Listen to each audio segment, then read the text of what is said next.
silencioso, interno y muchas veces subestimado que puede desencadenar una falla multiorgánica devastadora y este es el síndrome compartimental abdominal. Siguiente. Bien, esta es nuestra tabla de contenido. Siguiente. Ok, como introducción, el síndrome compartimental abdominal es una condición que está caracterizada por un aumento sostenido de la presión intraabdominal. Esto va a ocasionar una disfunción orgánica. La cavidad abdominal funciona como un compartimento cerrado que va a estar limitado por la pared abdominal y por el diafragma. Y cuando la presión dentro de este espacio supera la capacidad de compensación del organismo, se altera la perfusión de los órganos intraabdominales y retroperitoneales, que obviamente va a afectar lo que es el sistema cardiovascular, el sistema renal, el sistema respiratorio y el sistema gastrointestinal. Entonces, para nosotros poder decir que tenemos un síndrome compartimental abdominal, la presión intraabdominal tiene que ser mayor a 20 miligramos de mercurio y tiene que coexistir con una disfunción orgánica, que era lo que estaba explicando anteriormente.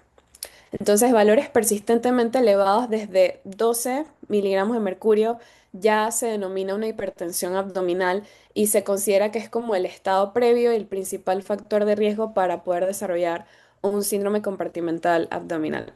Siguiente.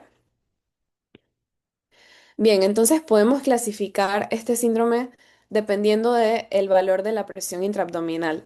El grado uno es de 12 a 15 miligramos de mercurio.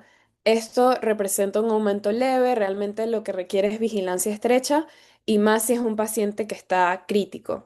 El grado 2 ya es de 16 a 20 y aquí estamos cumpliendo con uno de los criterios para que sea síndrome compartimental abdominal, que es que sea un poquito mayor a 20. Entonces la elevación es moderada y obviamente hay un mayor riesgo de deterioro de perfusión renal y esplácnica. Ya el grado 3 estamos en 21 a 25 miligramos de mercurio. Esta es una elevación severa, es muy alta la probabilidad de que haya una disfunción orgánica. Y el último grado, que es el grado 4 es cuando tenemos la presión intraabdominal mayor a 25 miligramos de mercurio, que ya esto es una milímetros, perdón, que ya esto es una elevación extrema que generalmente produce una disfunción multiorgánica y ya requiere un manejo urgente. Siguiente.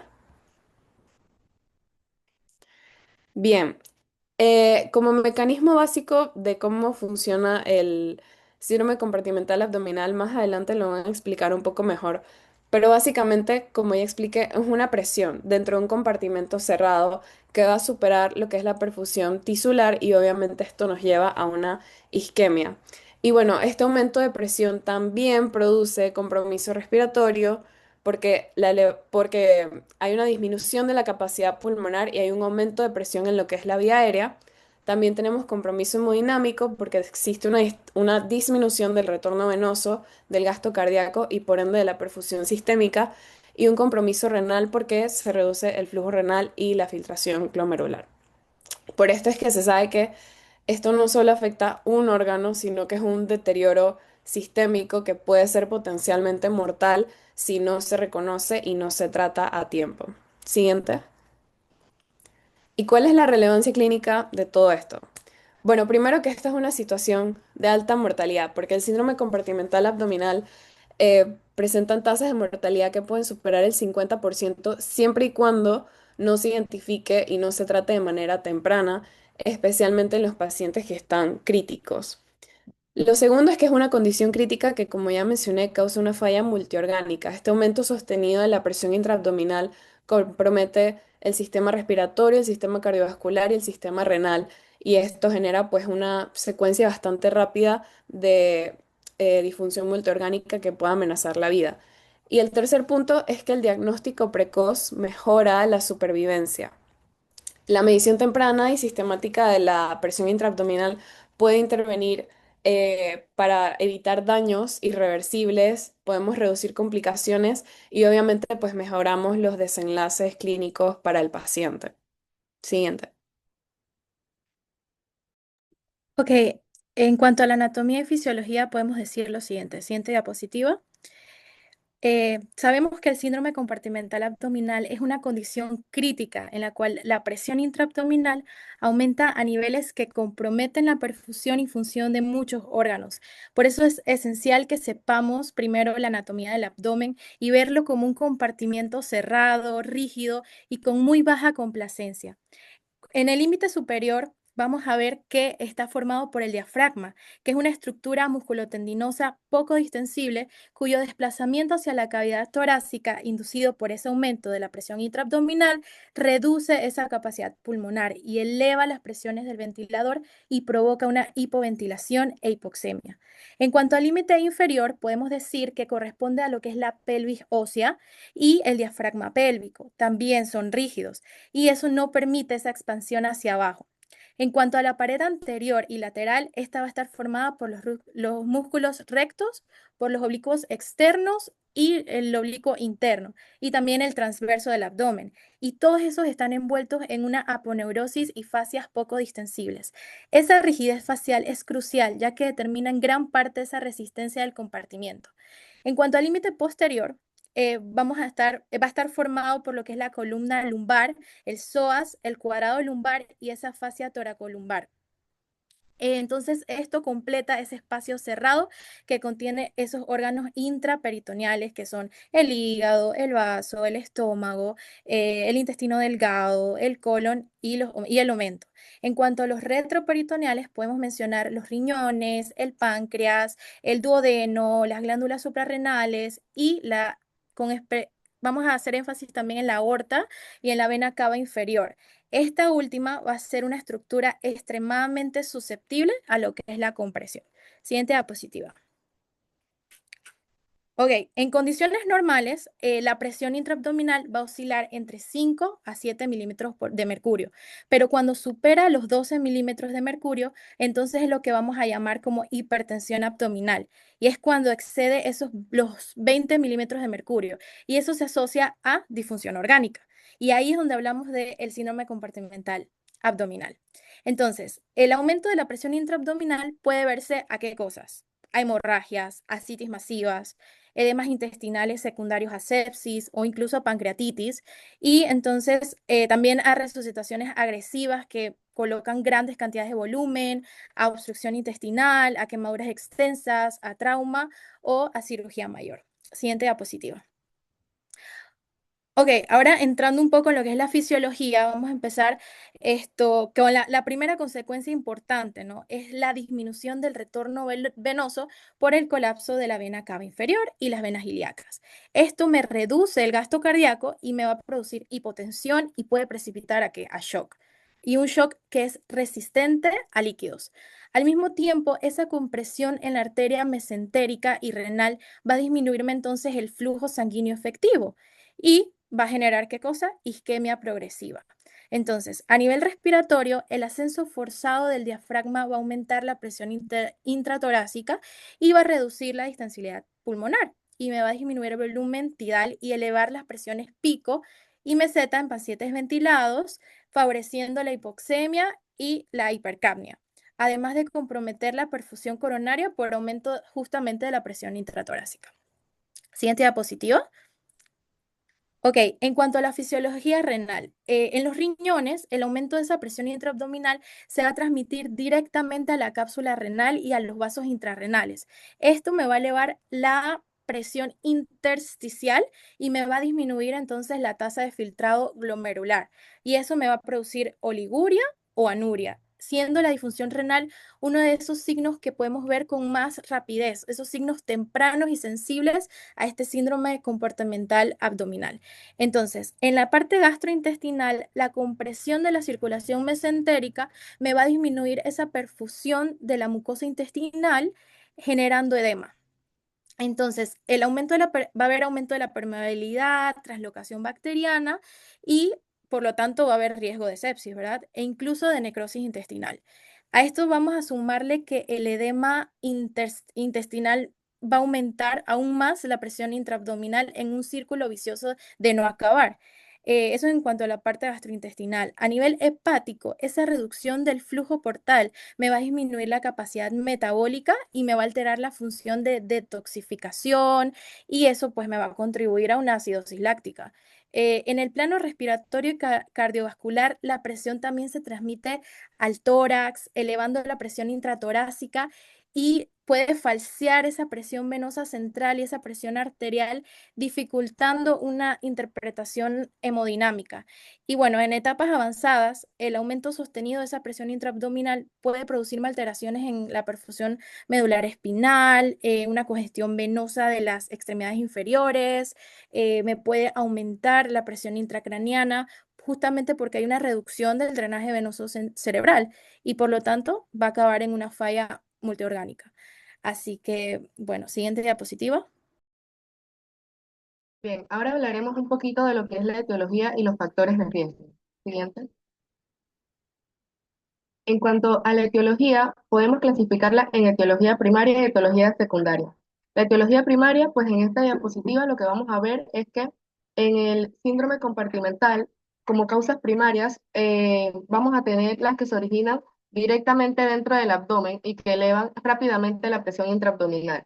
Entre las más frecuentes vamos a encontrar lo que es el trauma cerrado penetrante, que este causa edema, sangrado, aumento súbito del contenido abdominal.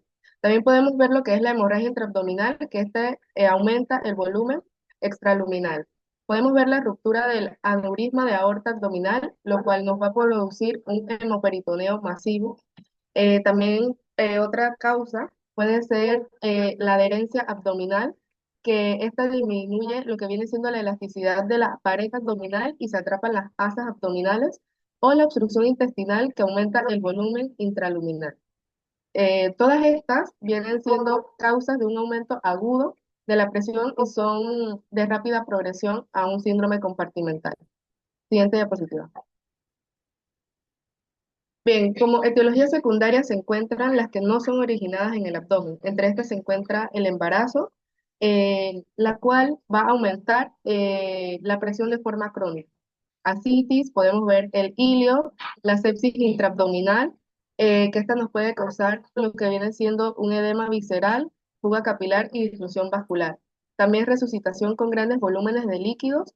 Esto va a generar edema de los órganos, puede también generar aumento del contenido abdominal y disminución de la elasticidad. Siguiente diapositiva. Otras causas, según el mecanismo, podemos mencionar las causas que van a incrementar la presión intraabdominal, como puede ser la disminución de la eh, elasticidad abdominal, como lo puede causar una cirugía, quemaduras con la ventilación mecánica, lo cual disminuye la capacidad de expandirse del abdomen, el aumento del volumen intraluminal, como es la gastroparesia, distensión gástrica, ilio, estreñimiento. También podemos ver lo que es el aumento del volumen extraluminal, como lo causa el hemoperitoneo, neumoperitoneo, pancreatitis o una presión excesiva que la puede causar la laparoscopía, o también la fuga capilar o resucitación masiva, como es en el caso de sepsis, inflamación sistémica o coagulopatía. Siguiente diapositiva. Entre los factores de riesgo se pueden incluir los factores de riesgo propios que trae el paciente, como lo puede ser la obesidad, un IMC alto, embarazo, cirrosis, enfermedad crónica.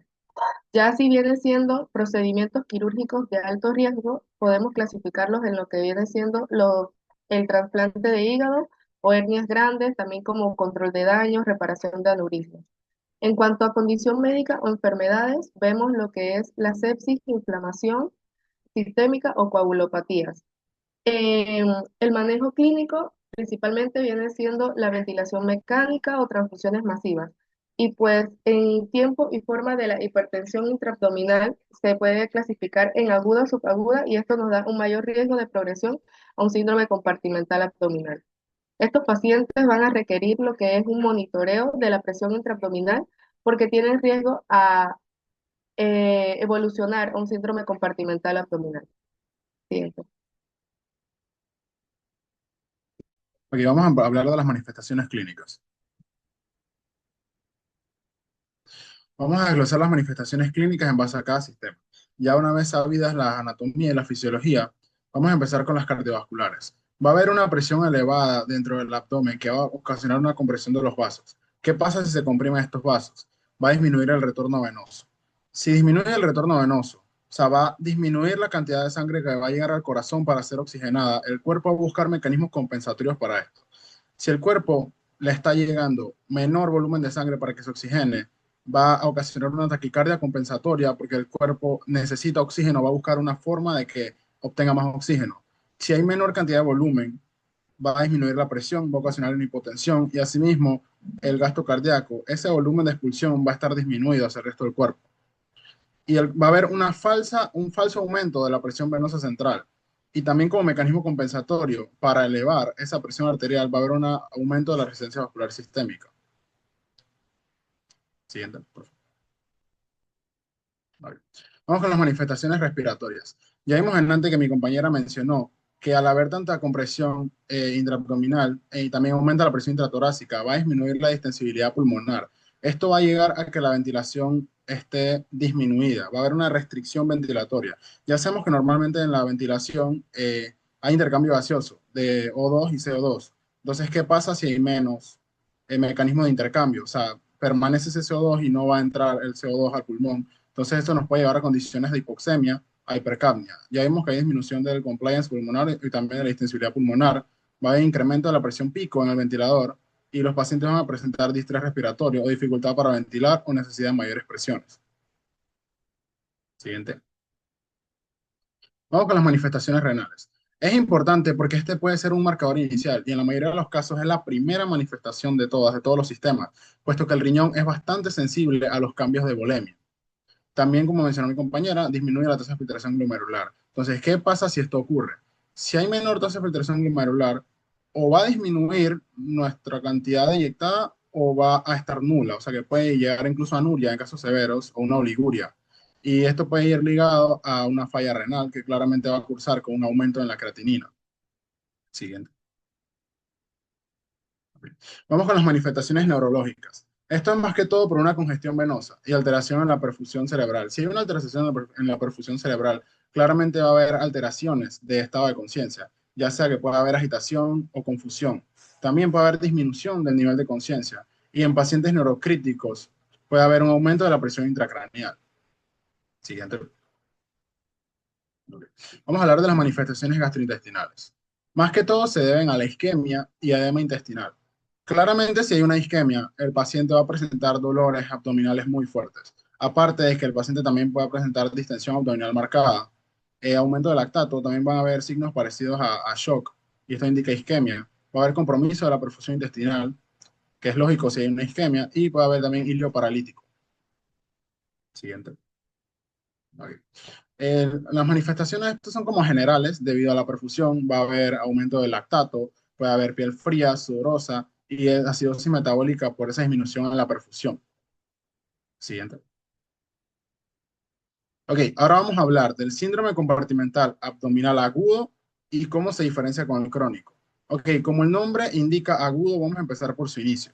Esto se va a desarrollar ya sea en horas o incluso minutos, o sea que esto es una emergencia. Ya lo mencionaré ahora en el tratamiento. Como es en horas o a veces minutos, esto hay que solucionarlo rápido, puesto que el pronóstico, mientras más temprano se trata, mejor porque tiene una alta mortalidad. Ok, hay unos cambios fisiológicos. A diferencia del crónico que observamos ahora, aquí no hay un tiempo de adaptación. O sea, ocurre tan rápido el evento, los cambios fisiológicos, que el cuerpo no se adapta. Y por eso es que hay un alto riesgo de isquemia y disfunción orgánica, como se mencionó previamente. Y va a haber un aumento rápido de la presión que compromete los distintos sistemas que ya vimos previamente: cardiovascular, renal, respiratorios, entre otros. Tiene distintas causas.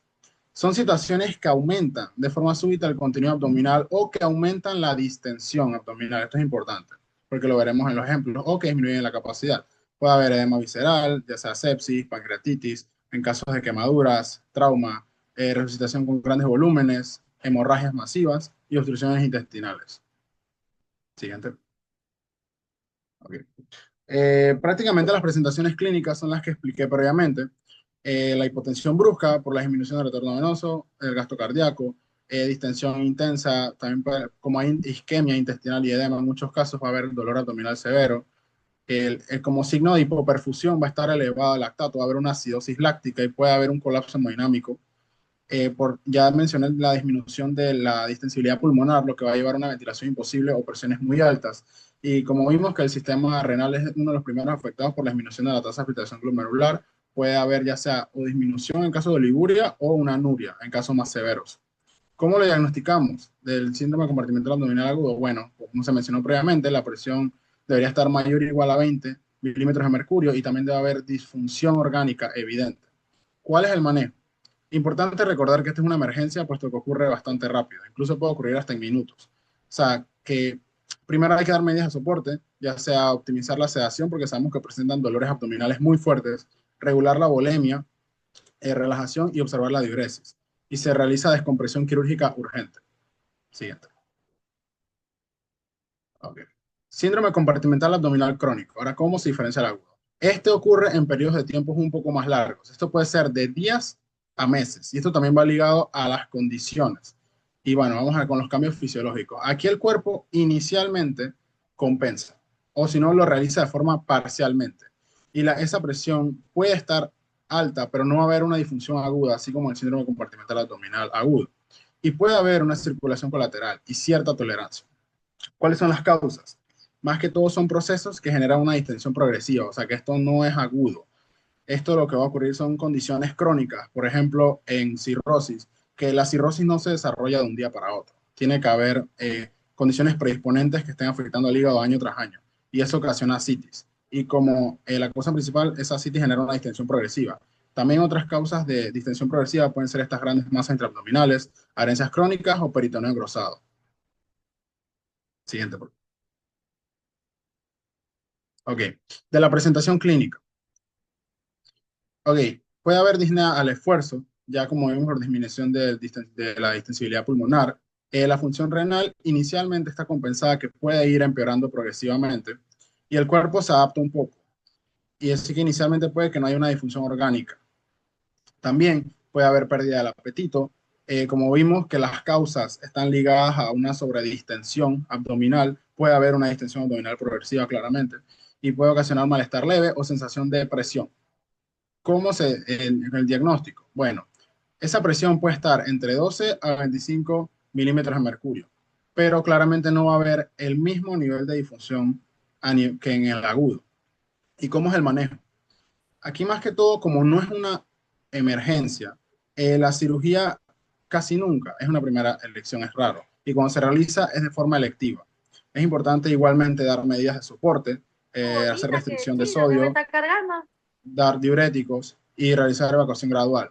Es importante tratar la causa, puesto que ya vimos que condiciones asociadas pueden ser ascitis por cirrosis, ya sea masas intraabdominales que deban ser operadas o distintos otros tratamientos que se den. Y respecto al pronóstico, en el síndrome compartimental abdominal agudo hay una alta mortalidad, por lo que mientras más temprano se trata mejor. Y en cambio en el síndrome compartimental abdominal crónico hay una mejor supervivencia, pero también depende de la enfermedad subyacente.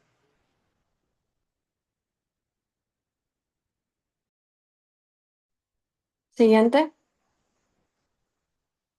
En cuanto al diagnóstico, según la Asociación Mundial de Síndrome Compartimental Abdominal, existen dos criterios diagnósticos. Uno es que la presión intraabdominal sea mayor a 20 milímetros de mercurio y el otro es que se dé una disfunción orgánica nueva que pueda ser atribuible a ese aumento de la presión. Y bueno, estos síntomas y signos de disfunción orgánica ya mi compañero los mencionó previamente. Siguiente.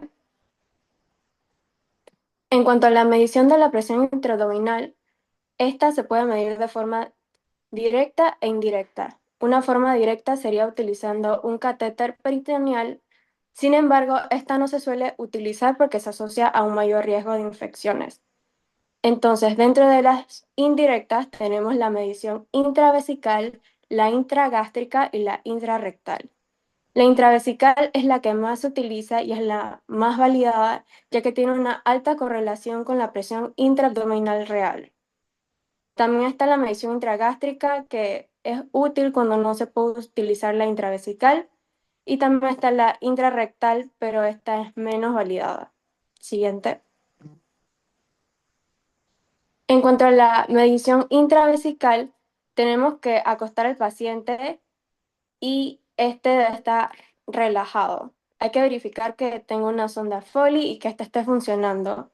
Y se debe colocar una llave de 3 vías entre la sonda y la bolsa de orina.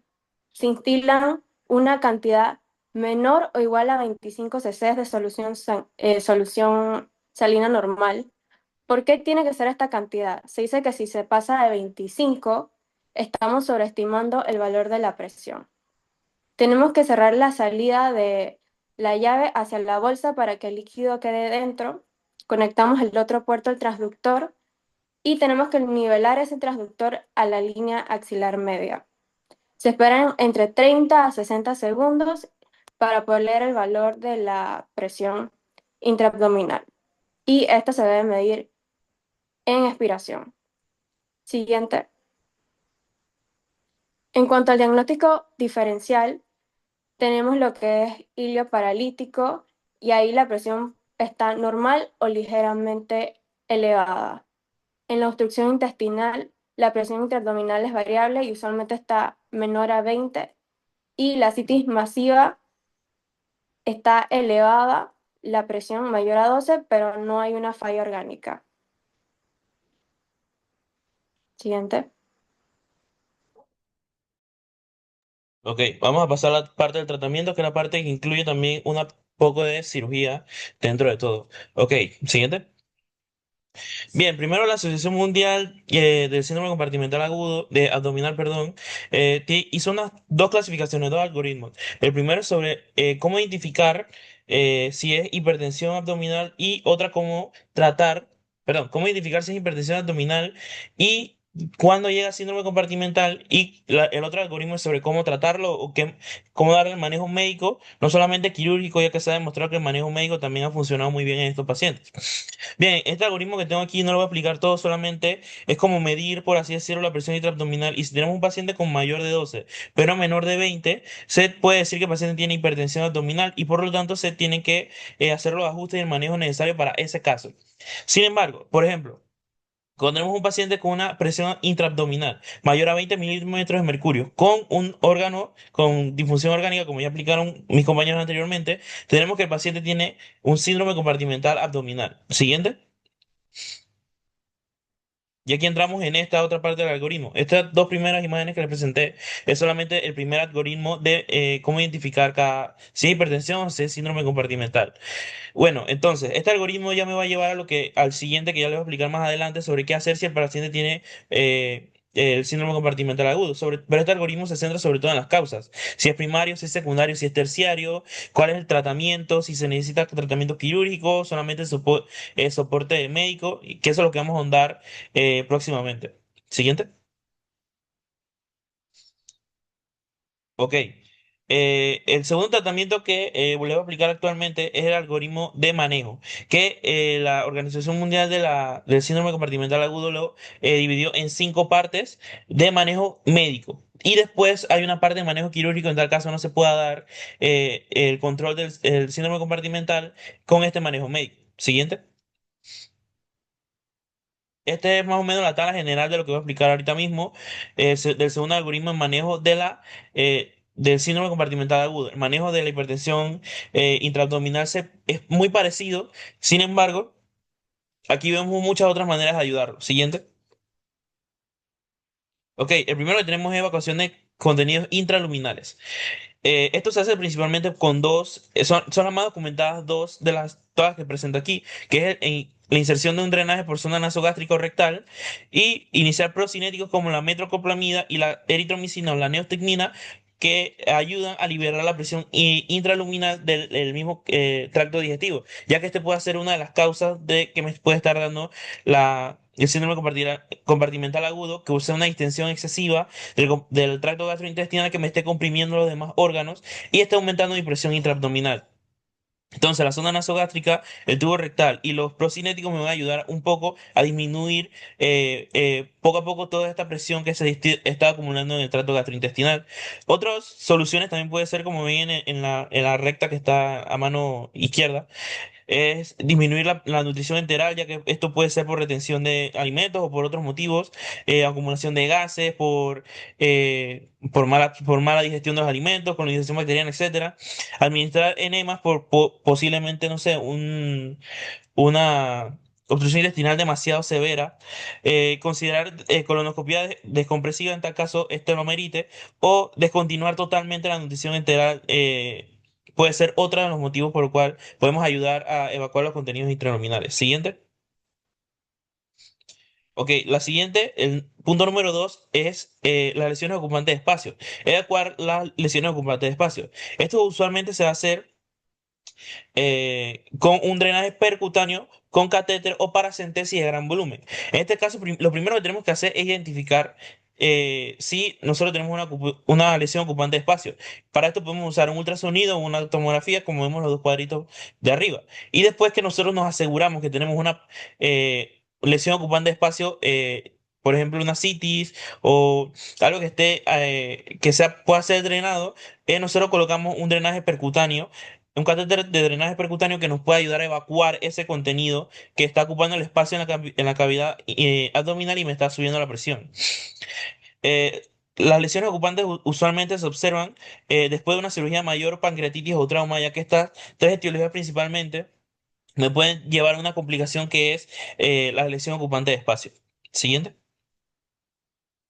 Luego tenemos como tercer punto el aumento de la complianza de la pared abdominal. Complianza en términos más sencillos es la distensibilidad, es decir, que la pared abdominal pueda distenderse de mayor manera, porque sabemos que la anatomía de la pared abdominal, en la parte anterolateral está compuesta de unos músculos que nos ayuda a nosotros en el movimiento y a mantenernos en una postura estable, porque estos músculos se van adaptando a nuestra postura y por lo tanto se van contrayendo dependiendo cómo nos vayamos moviendo.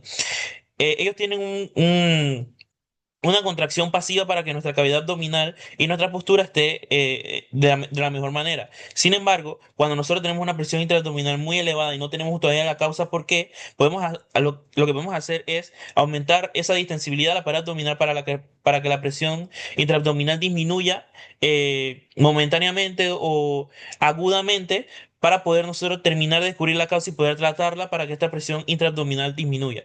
Y bueno, el bloqueo neuromuscular es la maniobra de rescate en este tercer paso, ya que por así decirlo va a como inhibir la sinapsis de los músculos y va a hacer que los músculos se relajen totalmente y me pueda distender un poco más el abdomen.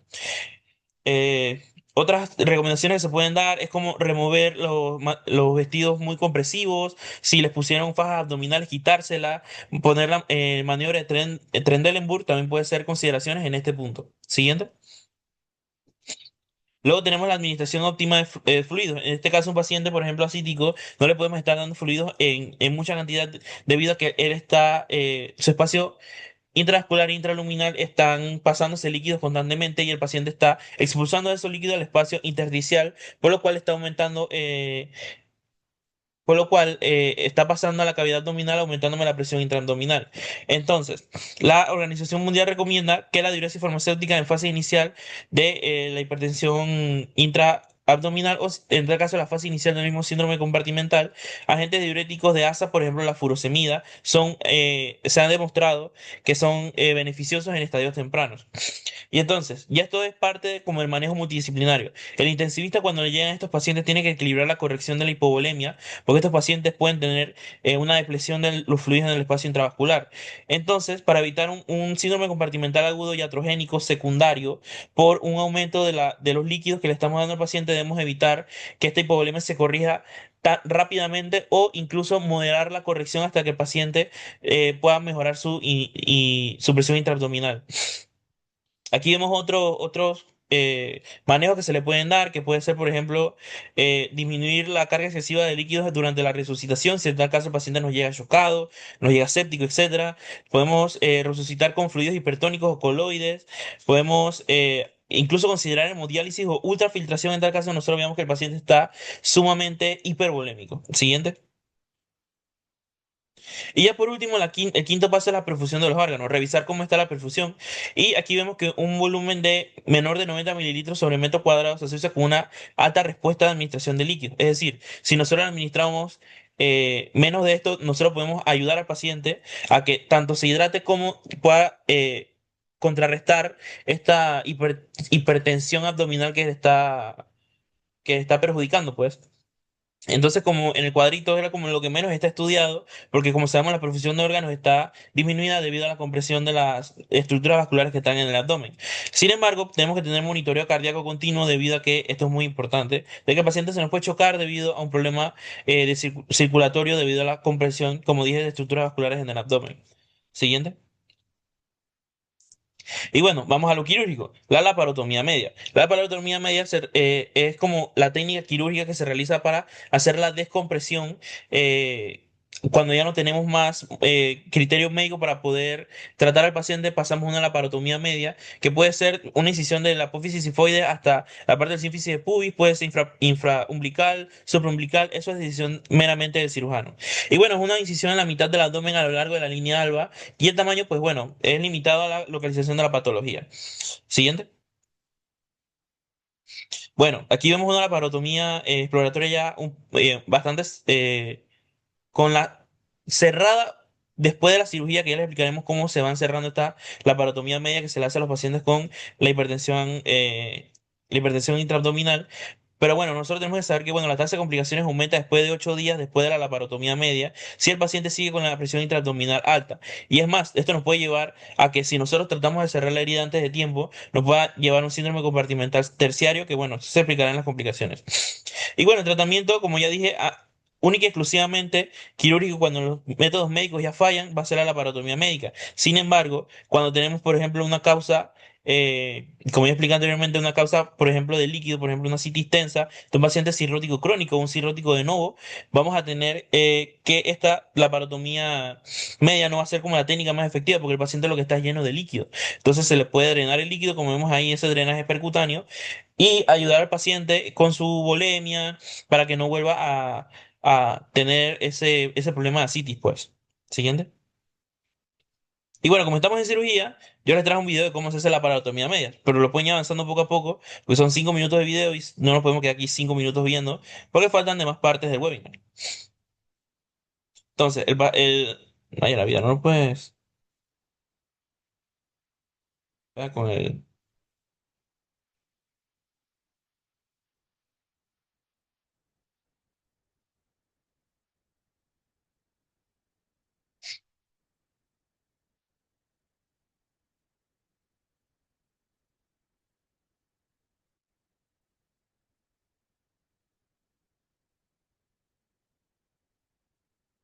No se puede adelantar entonces.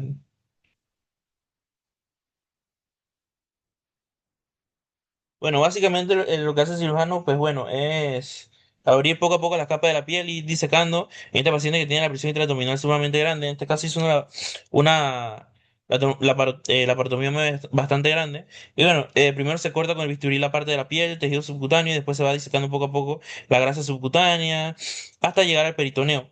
Y bueno, cuando llegamos al peritoneo, el cirujano abre primero la parte superior donde está cortando y poco a poco va abriendo todo el peritoneo hacia abajo para que la presión intraabdominal cese, pues, para que la distensibilidad del abdomen aumente y bueno, pueda darse la liberación de la presión. En este caso ustedes me dirán, bueno, si yo tengo una presión intraabdominal donde yo le estoy haciendo la parotomía para que la persona libere toda esta presión que tiene en el abdomen, ¿yo cómo voy a cerrar esto? Pues si el paciente todavía tiene la patología, puede tener la causa por la cual todavía tiene la presión intraabdominal. Bueno, estas laparotomías no se cierran inmediatamente. Que bueno, mi compañera Leslie, como parte del tratamiento, les explicará qué es el manejo postoperatorio del paciente, que también es importante. No se puede adelantar entonces, pues si no pasamos con el siguiente. Ok, entonces, ¿cuáles son las técnicas de cierre abdominal? Yo les voy a hablar única y exclusivamente de esta. Mi compañera les hablará de otras más adelante. La 11 Bogotá, que es la que me imagino que muchos han escuchado, incluso si no estoy mal, la dimos una vez en la clase, o la mencionaron una vez en la clase. Pues bueno, es una técnica de bajo costo que no es adherente que no se adhiere, por así decirlo, a las vísceras abdominales, por lo tanto es efectiva en el cierre de estas laparotomías medias. Ella previene la visceración, es fácil de su aplicación y la accesibilidad de ella, por lo tanto, es la más utilizada. Sin embargo, la ventaja puede ser pérdida de piel, la dificultad en reentrada, la necesidad de esterilizar los materiales y el poco control de la fuga de líquido. Sin embargo, en hospitales más especializados ya se pueden usar otras técnicas que le explicará mi compañero más adelante. La presión negativa, las gasas suturadas y las mallas que pueden tapar esa parte también, entre otras muchas más. Pero la Bolsa de Bogotá ha sido como la salvación en su tiempo de estos tipos de cirugía, al mantener irrigada también la parte abdominal para que los órganos no se resequen, ya que sabemos que la parte abdominal pues es bastante líquida, y para ayudar a cerrar poco a poco la herida, mediante la impresión intraabdominal va mejorando. Siguiente. Ok, ahora les hablaré sobre el cuidado y los manejos postoperatorios para completar los objetivos, los cuales son mantener una presión intraabdominal menor de 20 milímetros de mercurio, evitar recurrencias de la hipertensión intraabdominal, prevenir infecciones del abdomen abierto, optimizar la perfusión sistémica orgánica y facilitar el cierre facial definitivo lo más temprano posible. Para lograr estos objetivos, primeramente se debe de monitorizar de manera inmediata y continua la presión intraabdominal. Como lo mencionó mis compañeros, se debe medir a través de la presión intravesical, el cual es el método estandarizado, ya que es reproducible y de mínima invasión. Como ya lo explicaron, bueno, el paciente se coloca en decúbito supino y esto se mide al final de la expiración por medio de una sonda Foley que presenta un transductor, el cual está en cero a nivel de la cresta, de la línea media axilar en la cresta ilíaca. Se instilan los 25 mililitros de solución salina, se espera 30 a 60 segundos para que se relaje el detrusor y luego se procede a registrar la presión en milímetros de mercurio. Esta debe realizarse cada 4 horas en pacientes que se encuentran en cuidados intensivos por diversos factores de riesgo y al momento de registrarla, si mantiene una presión de mayor de 12 milímetros de mercurio, se debe de reevaluar y si mantiene una presión de mayor de 20 milímetros de mercurio, más nuevamente una difusión orgánica, tiene que ser reintervenido. Ok, se deben de evaluar los parámetros de perfusión como el lactato, la diuresis, la presión arterial, la cual como objetivo general debe estar por mayor o igual a 65 milímetros de mercurio y la saturación venosa central. Todo esto con el objetivo de detectar la hiperfusión temprana y corregirlo antes de que hayan daños irreversibles. La reposición de volumen y manejo hemodinámico adecuado. Al momento de realizar la descompresión abrupta, se puede producir un síndrome por reperfusión con aumento súbito del retorno venoso, vasodilatación esplácnica y liberación de mediadores que pueden conllevar a una hipotensión severa. Esto es lo que se conoce como colapso post-descompresión.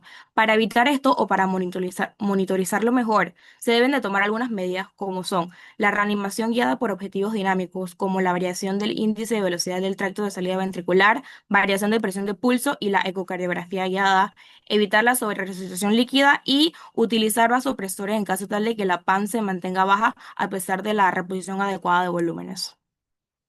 Ok, en el manejo del abdomen abierto, como mencionó mi compañero, se utiliza mucho lo que es la terapia de presión negativa, VAC, de sus siglas en inglés de Vacuum Assisted Closure, lo cual tiene como objetivo el control de flujo, la aproximación de la fascia, reducir el edema, disminución de riesgo de visceración y mantener la presión negativa en 125 milímetros de mercurio de manera continua. Esto reduce el riesgo de infecciones y también para un cierre más temprano.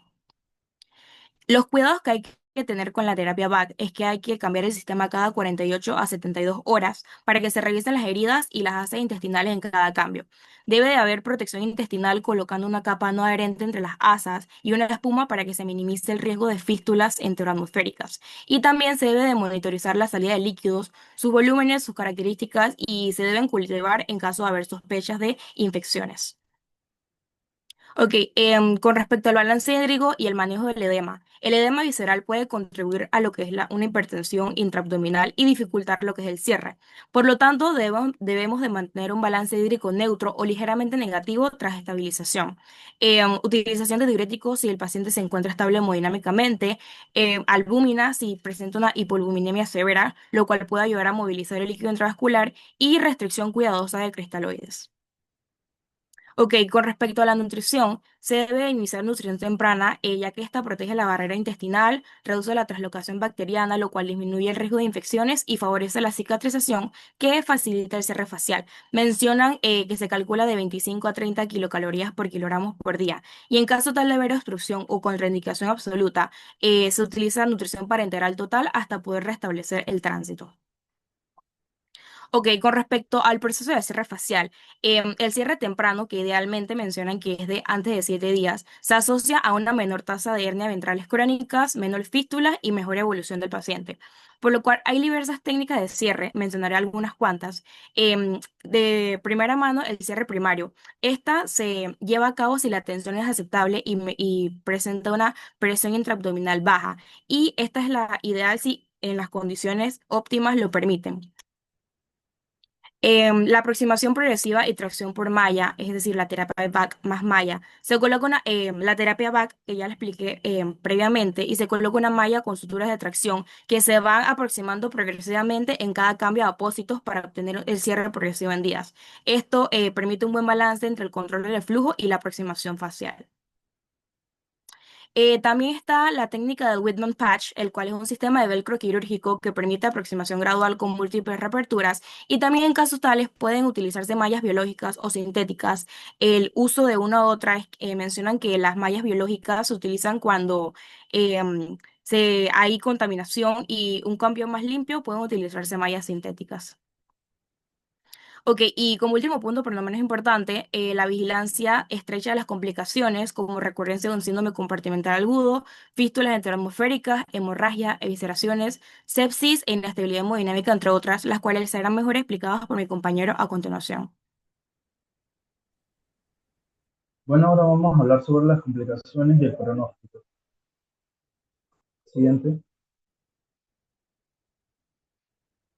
Entre estas complicaciones algunas las han mencionado anteriormente, pero para repasarlas tenemos insuficiencia respiratoria, deterioro ventilatorio, compromiso cardiovascular por disminución del retorno venoso y la disminución del gasto cardíaco, insuficiencia renal aguda, isquemia intestinal, hilio y necrosis intestinal, disfunción hepática y alteración del flujo portal. Siguiente.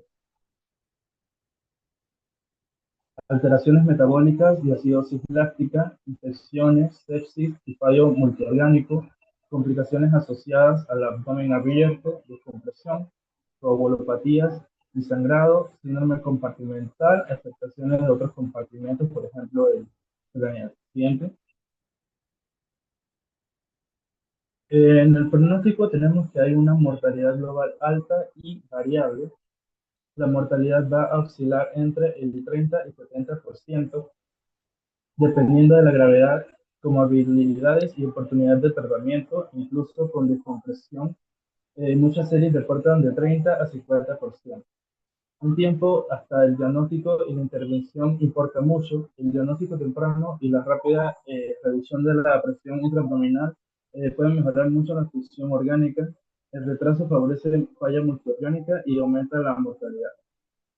Factores pronósticos que aumentan la mortalidad tenemos edad avanzada, y múltiples comorbilidades, la hipoperfusión, falla orgánica severa, un sofá alto, lactato alto y acidosis, resucitación con grandes volúmenes y patologías graves como pancreatitis, trauma, y presión intraabdominal persistente, alta y baja perfusión abdominal. Siguiente. También tenemos el efecto de la descompresión quirúrgica, que esta mejora la hemodinamia y función renal respiratoria, pero muchos pacientes ya están en falla orgánica, lo que mantiene una mortalidad significativa. El abdomen abierto añade morbilidades como infecciones, fístulas y un cierre difícil. Recuperación funcional y secuelas a largo plazo, pues tenemos que los supervivientes suelen recuperar órganos, pero pueden quedar secuelas como hernias, difusión renal residual, hospitalización prolongada. Entonces el diagnóstico a largo plazo depende de la etiología y comorbilidad. Importancia de la prevención, de controlar factores modificables, pues tenemos medidas como evitar resucitación excesiva, monitorear la presión intraabdominal en pacientes en riesgo, y aplicar los protocolos para reducir la incidencia y mortalidad y vigilar y vigilancia sistemática para mejora de resultados. Siguiente. Y bueno, ¿qué podríamos esperar clínicamente? Un paciente con un síndrome compartimental abdominal sin fallo multiorgánico prolongado y con descompresión precoz, hay una mayor probabilidad de supervivencia y recuperación orgánica parcial o total. Un paciente que ya tiene falla multiorgánica, un sofá elevado, lactato, vasopresores, al momento de la descompresión, la mortalidad es significativamente mayor. Entonces, el pronóstico es muy reservado. La mortalidad es alta y va a depender fuertemente de la rapidez del diagnóstico, la severidad de la disfunción orgánica en el momento del tratamiento y la comorbilidad. La prevención, la detección precoz, las medidas médicas tempranas y la intervención quirúrgica oportuna mejoran las probabilidades de supervivencia. Ok, ya por ahí terminando, vamos a presentar un pequeño caso clínico y su discusión. Siguiente. La paciente es una femenina de 60 años con una APP, antecedente personal patológico de colelitiasis de larga data y una apendicitis de la infancia. Acude por una dolencia principal de un dolor abdominal superior intenso. En la enfermedad actual, la paciente acude al hospital por un dolor abdominal súbito localizado en el epigastrio de intensidad progresiva, sin manifestación de irritación peritoneal, irradiado a la espalda y un carácter penetrante. Los estudios iniciales incluyen laboratorios y tomografía computarizada contrastada. Mostraron elevación marcada de enzimas pancreáticas y cambio inflamatorio en el páncreas, lo cual fue compatible con una pancreatitis aguda biliar. Durante las 24 primeras horas se le realizó una colangiopancreatografía retrógrada endoscópica con esfinterectomía y extracción del cálculo del colédoco, seguido de la colocación de un tubo de drenaje biliar. Siguiente. A pesar de este manejo inicial de la paciente, la misma presentó un deterioro en la clínica en los días posteriores. Hubo una progresión del edema pancreático, un hilio paralítico, distensión abdominal y eventualmente la presión intraabdominal aumentó hasta 22 milímetros de mercurio, acompañado de una disfunción renal. Siguiente. El examen físico se le realizó a la paciente al momento del ingreso. La misma se encontraba consciente, orientada, hemodinámicamente estable. Su signo vital era una presión arterial de 101/69, frecuencia cardíaca de 56 latidos por minuto, una temperatura de 36,1 grados Celsius y una saturación de oxígeno de 97 aire ambiente. Principalmente el examen físico fue enfocado al abdomen, el cual era blando, con dolor localizado en el epigastrio de la palpación, sin defensa muscular, sin rigidez, sin signo de irritación peritoneal. La misma no presentaba ictericia ni alteraciones en los otros síntomas. Siguiente. Posteriormente, la paciente, este es el examen físico de la paciente, ya al momento de las complicaciones, ya el abdomen estaba notablemente distendido, tenso y con una disminución marcada de la complacencia de la pared abdominal. Los ruidos intestinales estaban severamente disminuidos, lo cual fue compatible con un hilio paralítico. La paciente desarrolló oliguria progresiva y elevación de la creatinina sérica, reflejando el compromiso renal secundario al aumento de la presión intraabdominal. Y por último, presentó una inestabilidad hemodinámica que requirió soporte con vasopresores. Siguiente. Bueno, ahora vamos a hablar sobre los hallazgos que encontramos en las imágenes. Como vemos, el caso tiene una cronología muy interesante en la cual podemos destacar un CAT abdominal inicial con contraste en el cual observamos un aumento de tamaño del páncreas, especialmente en la cabeza del páncreas, un edema difuso, colecciones líquidas peripancreáticas, cálculos en el colédoco y un realce homogéneo inicial del parénquima pancreático. Siguiente. ¿Qué pasa? Se hace el procedimiento para ya solucionar el problema que tenía nuestra paciente anteriormente y en el día 5 se nota una progresión del el edema, la aparición de un hilio paralítico y una distensión abdominal progresiva. Siguiente. Entonces tenemos más o menos un curso del paciente de la siguiente manera. El paciente llega, tenemos en el día 1, se diagnostica una pancreatitis biliar, se empieza antibiótico terapia más inhibidor de proteasas y luego se realiza una CEPRE con una esfinterotomía y una colocación de drenaje biliar. Hasta ahí todo bien. Una pancreatitis biliar común. ¿Qué ocurre? Empieza el día 2. Hay un pasaje a UCI por un deterioro respiratorio y sospecha de necrosis pancreática, junto también con que en el día 4 hay una intubación por insuficiencia respiratoria y vasopresores por circulación inestable.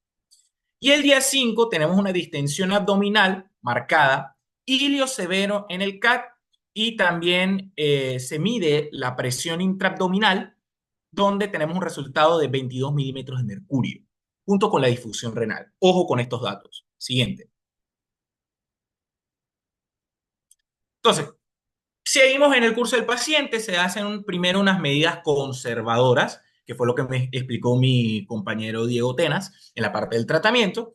Se realiza procinético, bloqueo neuromuscular, se pone una sonda nasogástrica, el manejo avanzado en unidad de cuidados intensivos. Sin embargo, no se ve una mejoría.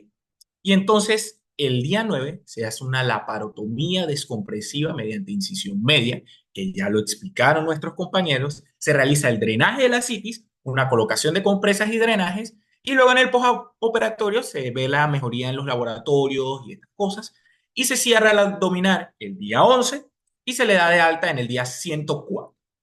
Continuemos. Siguiente.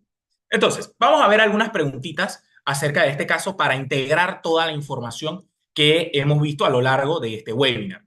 La primera es, ¿cuál es el criterio que define el síndrome de compartimiento abdominal? Vamos directamente a la respuesta y es la presión intraabdominal mayor o igual a 20 milímetros de mercurio con disfunción orgánica. Nosotros vemos que nuestra paciente presentó una presión intraabdominal de 22 milímetros de mercurio. Además, desarrolló una disfunción renal y tenía inestabilidad hemodinámica. Estos son los criterios exactos que ya se explicaron para justificar el manejo quirúrgico y diagnosticar este síndrome de compartimiento abdominal. Siguiente. Vamos ahora con esta.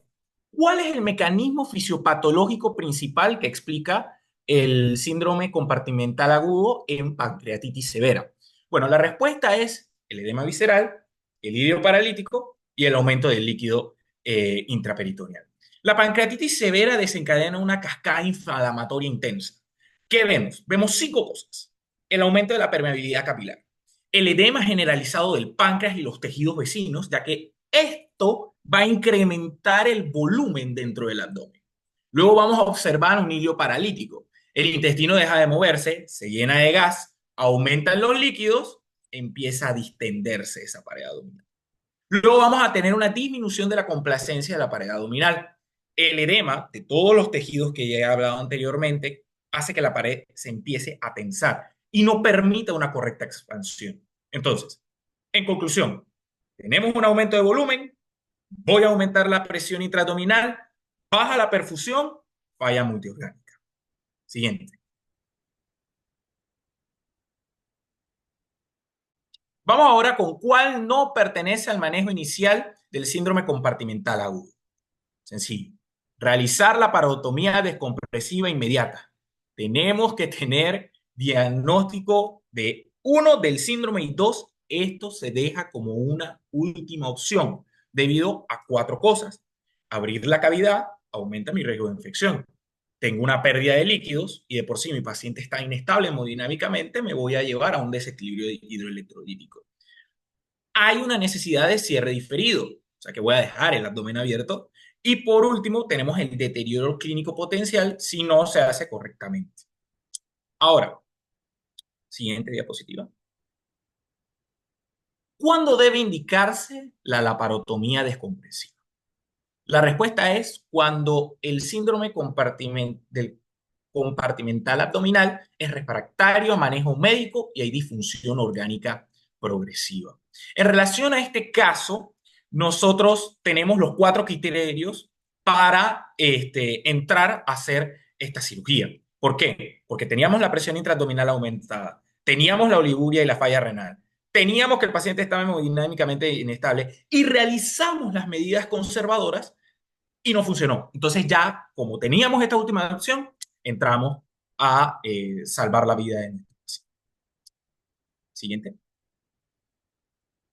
Y bueno, tenemos cuál es una complicación esperada tras una laparotomía descompresiva. Y esto es el desequilibrio de líquidos y electrolitos e infecciones. Cuando se mantiene un abdomen abierto, nosotros tenemos que enumerar 5 cosas. Lo primero es que se pierden grandes cantidades de líquido por evaporación. Lo segundo es que se arrastran proteínas, electrolitos y factores de coagulación. La herida está expuesta y tiene un riesgo de contaminación e infección aumentado y frecuentemente se requieren dejar drenajes prolongados. El cierre primario inmediato suele ser imposible. Esas son 5 cosas. Por eso el paciente va a necesitar un control riguroso de volumen, terapia de presión negativa, nutrición intensiva y antibióticos dirigidos para prevenir estas infecciones, además de cierres diferidos planificados. Siguiente. Bien, a manera de conclusión, vamos a tocar los puntos claves que serían esenciales para poder llevar a casa sobre este tema. Y es que el síndrome compartimental representa una de las complicaciones más graves en los pacientes críticos con alta mortalidad si no se detecta a tiempo. Su desarrollo es multifactorial, pero está fuertemente asociado a la hipertensión abdominal, que está secundario a la reanimación agresiva, con líquidos, los traumas y los procesos inflamatorios severos. La medición sistemática de la presión intraabdominal es esencial, dado que la clínica suele ser tardía e inespecífica. Y si no vamos a hablar sobre el manejo, se debe iniciar con medidas médicas que van a estar destinadas a reducir la presión y optimizar la perfusión, reservando así lo que sería la descompresión quirúrgica, como se ha mencionado anteriormente, solo para casos refractarios. Algo muy importante es que hay que reconocer de manera temprana el cuadro y actuar de manera escalonada, ya que esta estrategia es la más efectiva para disminuir la falla orgánica y mejorar la supervivencia. Siguiente. Algo muy interesante que fue un estudio que salió de manera de actualización para el diagnóstico y manejo de este síndrome en el año 2024, es que destacó como un hallazgo más relevante que el síndrome compartimental abdominal se entiende menos como un evento súbito y más como un proceso progresivo, donde la clave no va a ser solo la presión intraabdominal, sino que también la pérdida de la compliance abdominal, que es un concepto que antes no se tomaba en cuenta y ahora se está reconociendo como determinante principal del deterioro hemodinámico y respiratorio. El artículo subraya que incluso con presiones moderadas, una baja compliance puede precipitar a shock, el fracaso renal y la hipoxia. Esto nos podría llegar a explicar el por qué algunos pacientes se descompensan de manera mucho más rápido teniendo una presión intraabdominal relativamente baja. Esto va a cambiar la manera en que se vigila y se maneja el síndrome compartimental agudo dentro de las salas de cuidados intensivos. ¿Siguiente? Estas son nuestras referencias. Muchas gracias.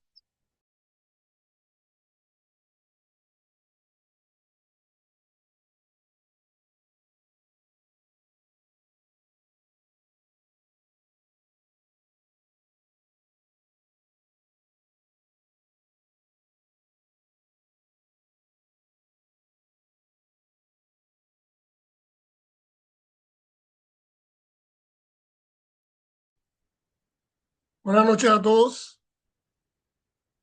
La verdad que voy a felicitarlos a todos los participantes por excelente posición.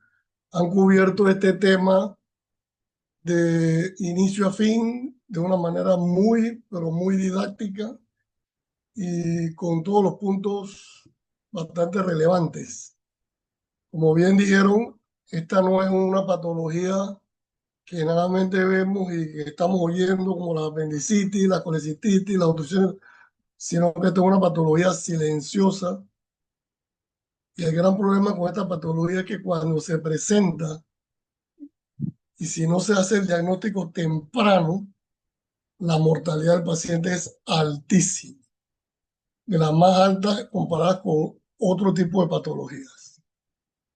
Entonces siempre la sospecha de este síndrome en los factores de riesgo que aquí pusieron es fundamental para estos diagnósticos, para este diagnóstico preciso.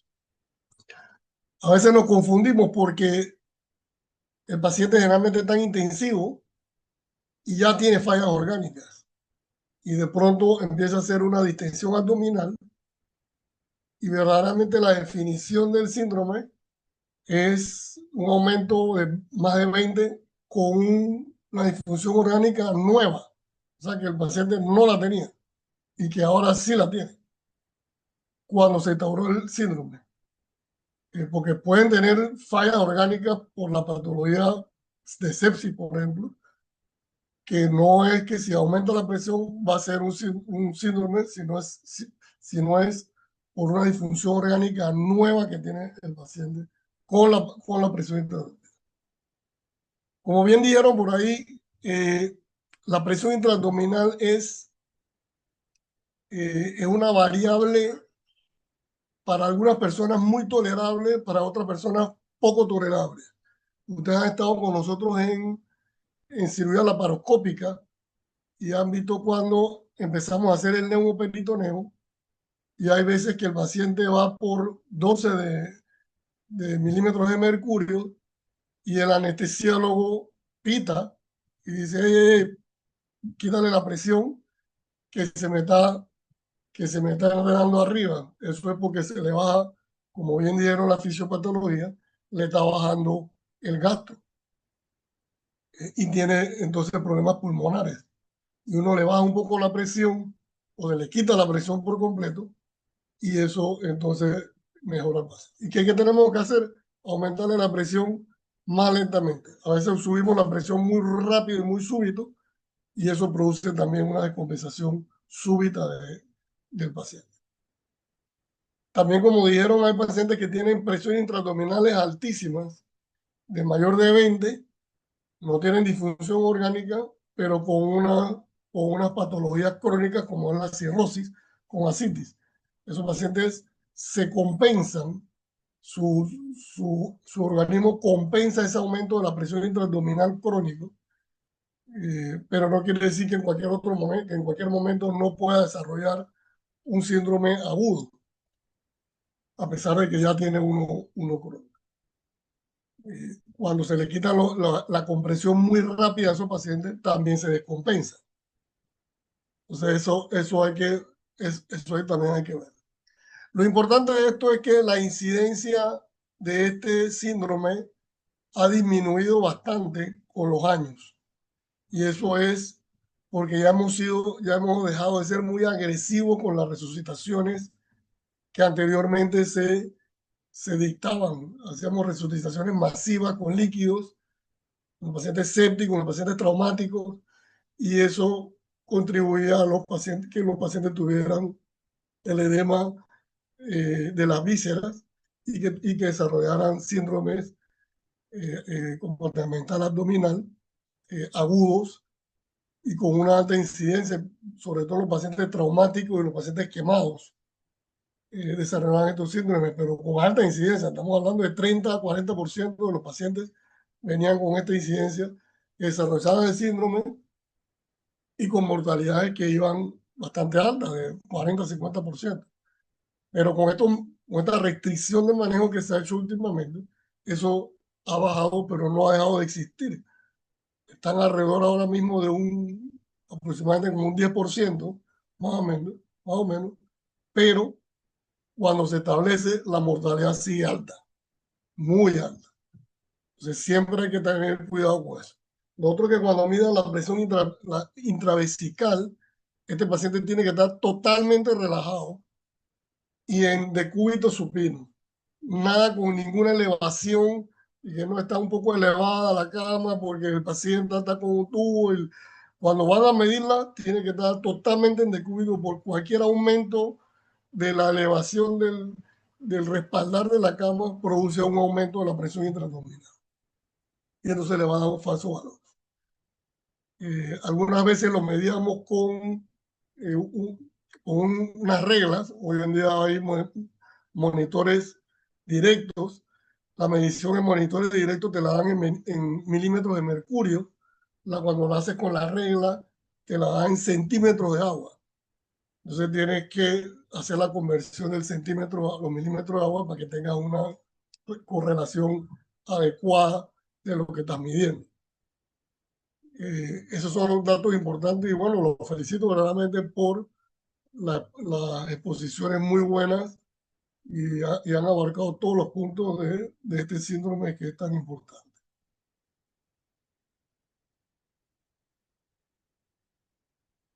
No sé, ¿alguien más quiere alguna pregunta? Si no, entonces los veo en las rotaciones. Aquí están los que vinieron hoy, los que Sí, empezaron doctor. hoy. Dígame, doctor, aquí estamos. ¿Dónde están que no los veo? Se me fueron. Le dije Aquí que me están. esperaran un momentito y se me fueron. Bueno, lo veo mañana en el salón de operaciones, pues.